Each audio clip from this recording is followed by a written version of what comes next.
আসসালামু আলাইকুম। 5ই আগস্ট 2024 আজকে বাংলাদেশে একটা আনন্দের দিন। বাংলাদেশের বলা চলে শতকরা 80 থেকে 85% মানুষের জন্য আজকের এই আনন্দ। নৌকা বা আওয়ামী লীগের সরকারের আজকে পতন হয়েছে। সরকার জ্যাট ছেড়ে পালিয়ে গিয়েছে। এখন অনেকে কিন্তু ফায়দার উঠতে চেষ্টা করবে।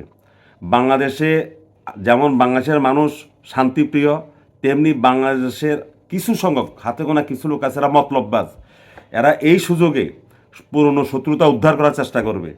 অনেকে হিন্দুদের বাড়িঘরে আগুন দিবে, হিন্দুদের ব্যবসা প্রতিষ্ঠান লুট করার চেষ্টা করবে, হিন্দুদের মন্দিরে আগুন দেওয়ার চেষ্টা করবে, মূর্তি ভাঙার চেষ্টা করবে, খ্রিস্টানদের গির্জায় আগুন দেওয়ার চেষ্টা করবে। সাবধান, যদি এগুলো হয়ে যায় তাহলে আজকের যে আনন্দ আমরা করছি এই আনন্দ সর্বোচ্চ 1 মাস লাগবে এই আনন্দ বিলীন হয়ে যেতে। আমরা যেখানে আছি আমরা আমাদের আশপাশ খেয়াল রাখবো, আশপাশে খেয়াল রাখবো যে কোনো হিন্দুদের বাড়িঘরে কেউ যেন উৎসাহী হয়ে কেন ঢিল না ছোড়ে। আরেকটা কথা বলি, এখন অনেকে পুরনো শত্রুতা উদ্ধার করার জন্য একে অপরের বাড়িঘরে আগুন দেওয়ার চেষ্টা করবে। সাবধান ভাই, প্রত্যেকটা বাড়িঘরে কিন্তু মা আছে, বোন আছে, শিশুরা আছে। আমরা সাবধান থাকতে হবে। রাস্তায় যে আন্দোলন এটা রাস্তায় রাখতে হবে।